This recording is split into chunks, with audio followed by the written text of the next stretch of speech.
This is a training session for ConnectBLC, and wanted to talk a little bit about how to do client searches and set up automated emails for your clients.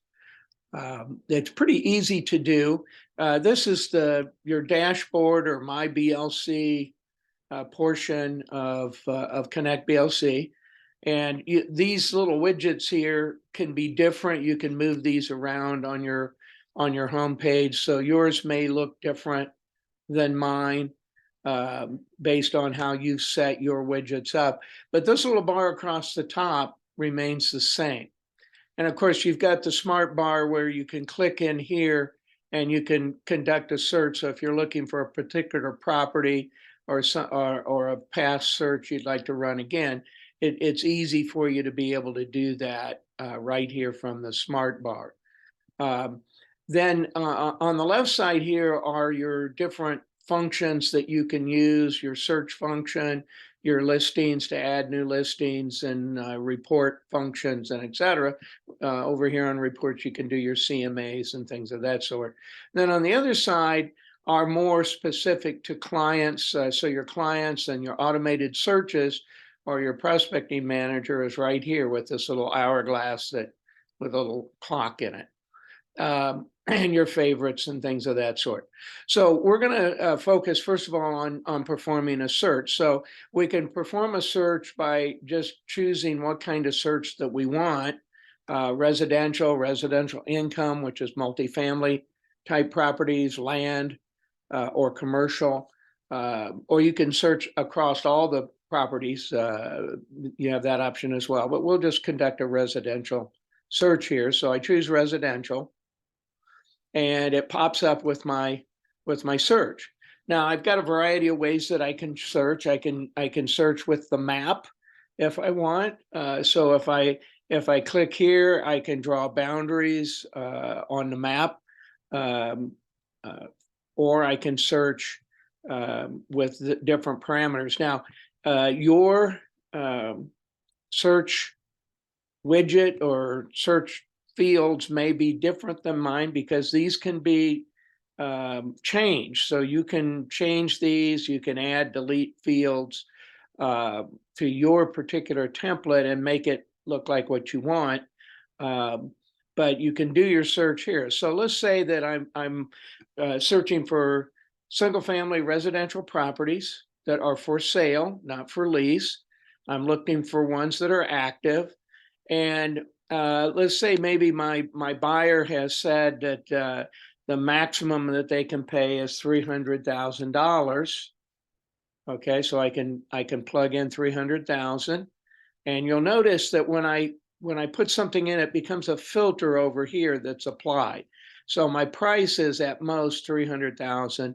Right now I've got 2,005 matches for that, but I haven't arrived at a particular area or city or anything of that sort. So let's say that I want to focus on the city of Fishers. So I want homes that are in Fishers. All right, so I can choose Fishers, and notice that it added that as a field now in my search here. And there are 6 homes in Fishers that meet that criteria. So I can view the results to see those 6 homes. So these are the 6 homes in Fishers that meet that criteria. And you can see that some of the homes have had price reductions. It's kind of nice how ConnectBLC shows you that. So you can see that they lowered the price here, and this is a lowered price as well. So these are ones that have been reduced. These other homes have not. You can see, though, that these are all homes that are in Fishers that could be of interest to our buyer. Now, to set this up as a search, what we want to do is come over here to save search, and it's going to come up with a save search screen. And the first thing that we need to do if this is going to be an automated search for a client is we need to select the client or we need to add a new client. So I'm going to select a client in this case, but you could add a new client if your client isn't in here yet. And I'm going to select myself because I want to be able to show you how this all works.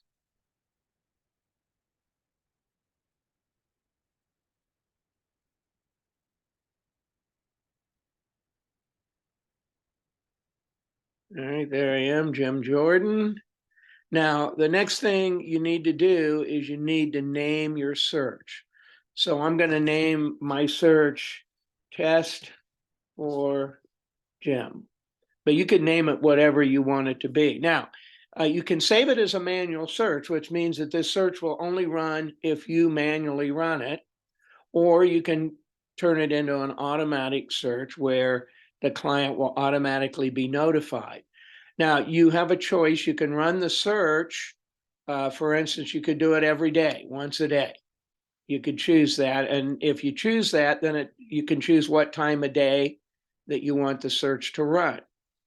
Or you can do it on a weekly basis, and you can select the days, and you have multiple days, or you can pick what day of the week that it runs on, and you've got the whole week worth of days here to pick.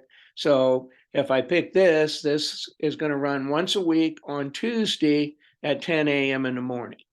Now, most of the time, we're going to want to run our searches in real time because as listing appears is what we want our clients to see so that they see them as soon as they're listed. So we'll choose real time. The next item down here is expires on. Now, it chooses an expiration date for us. My recommendation is that you go in here and you choose the latest day that you can. So if you move down the page as far as it will go, and you choose one of the blocked out, the grayed out numbers you can't choose the oldest one, and that will be your furthest expiration date.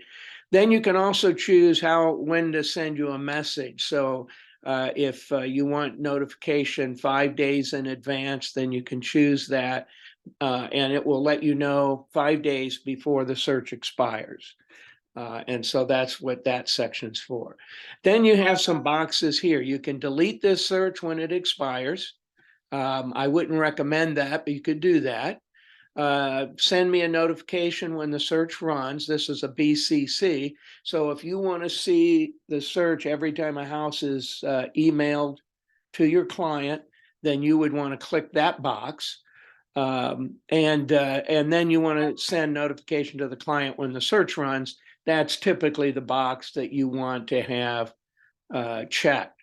So that said, then you have some options down here in terms of the initial message. This is a message that goes out to your client the first time, or the new changed listing message. So if you want to see what that message looks like, you can hit the preview button and it will show you what they're going to get. And so they're going to get subject, agent name. So your name would go in there. So this would say Jim Jordan has sent X number of properties, search count, properties for, and then the client full name would go in here to consider. And then down here in the body, it would say dear, the client's first name, below R is, and the count of properties that match your criteria. Let me know if you have any questions, comments, or updates, and etc. Okay, so that's the default system template for the first initial message. And then down here, this is what the template looks like for other properties. Now, these can be easily customized. So if you want to customize either of these templates, then you can hit the customization button right here, and you can customize. And what it allows you to do then is to change anything in here.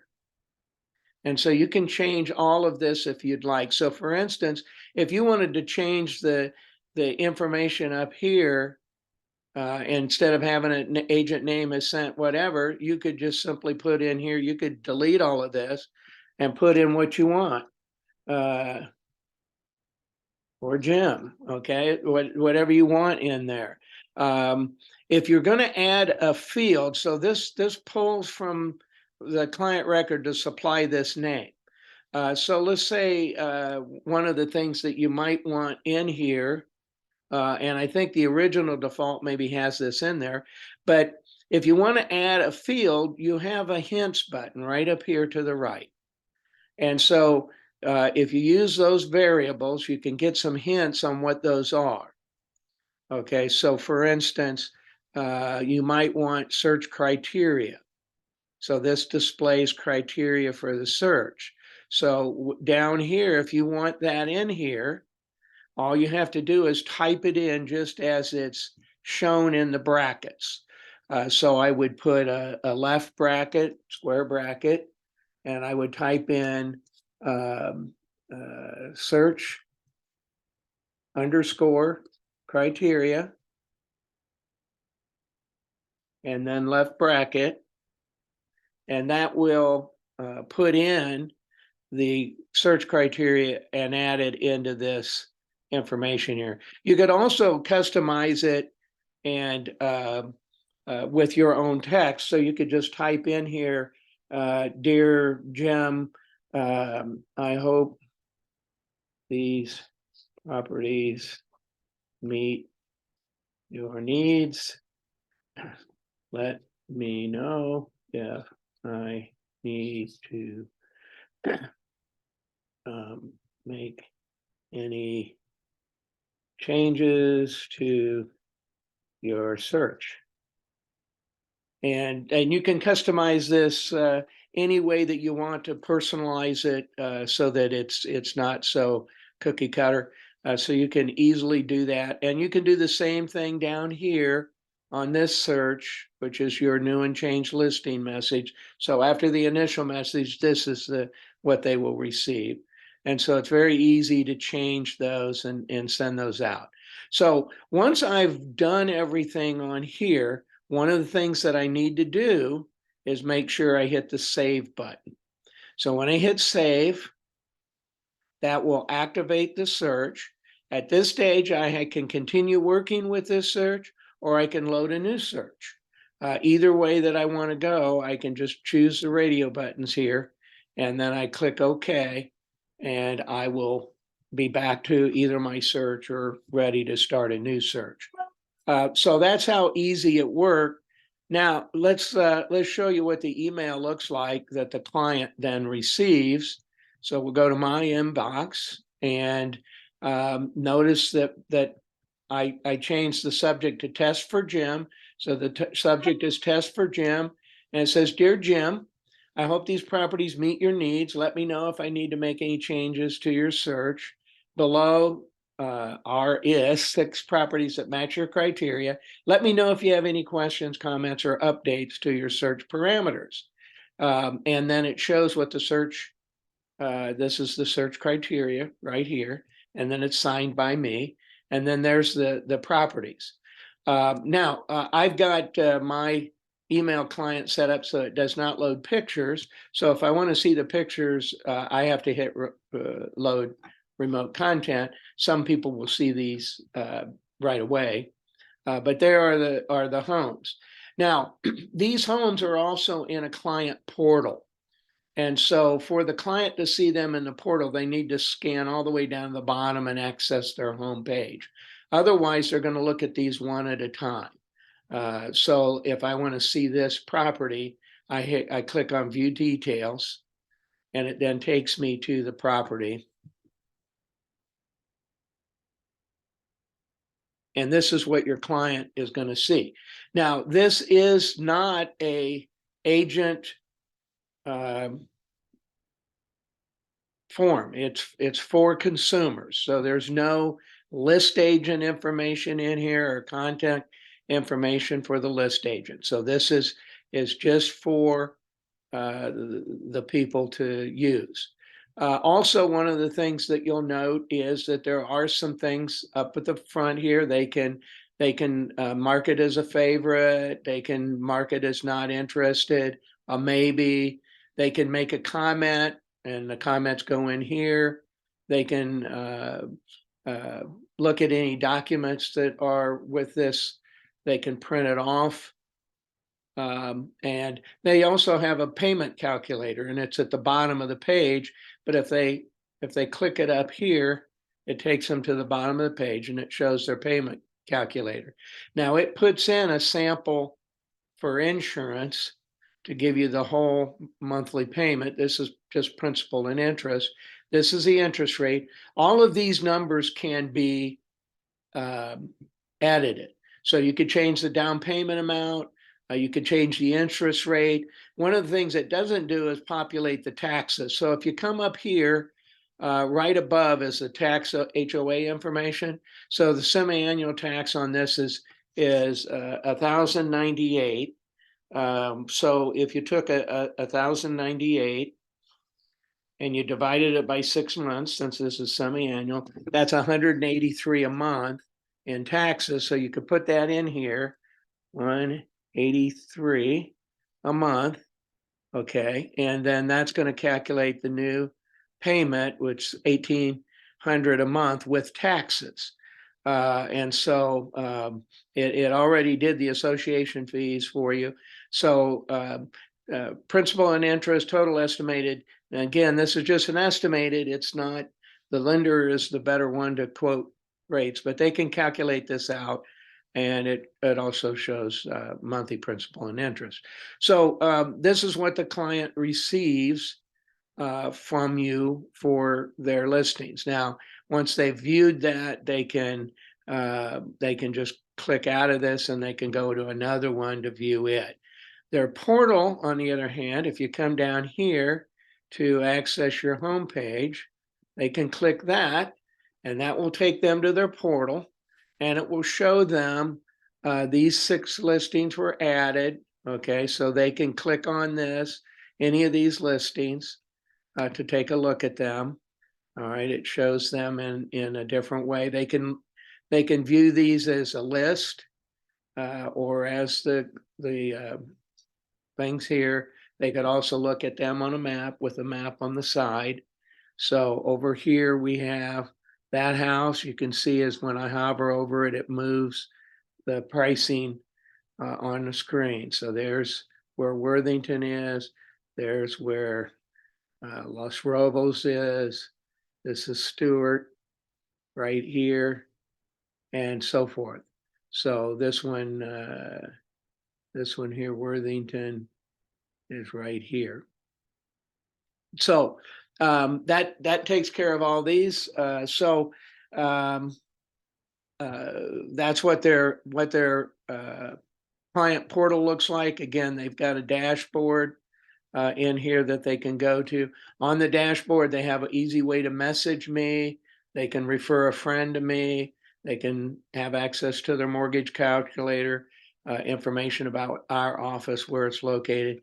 And I could recommend services to them. I could recommend a lender to them, and different things of that sort. If I wanted to put a lender in here, I could recommend a lender to them.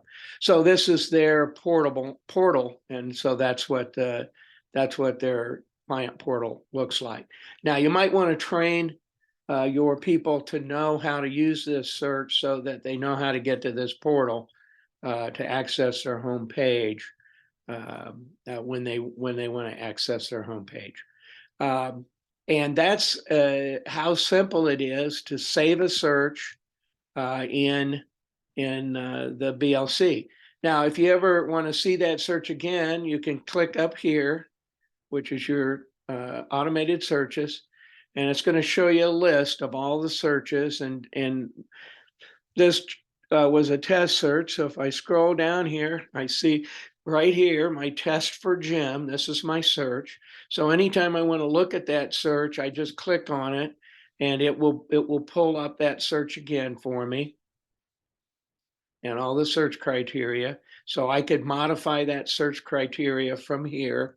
The other thing that I can do from this screen down here is if I want to get rid of this search, I can edit it or I can get rid of it.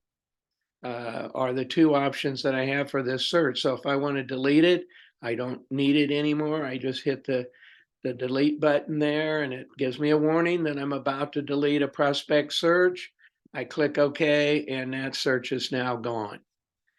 So that's the basic procedure for how to handle a search in the ConnectBLC. As always, if you have any questions, feel free to reach out to me, and I'll be glad to answer questions for you. Have a great day.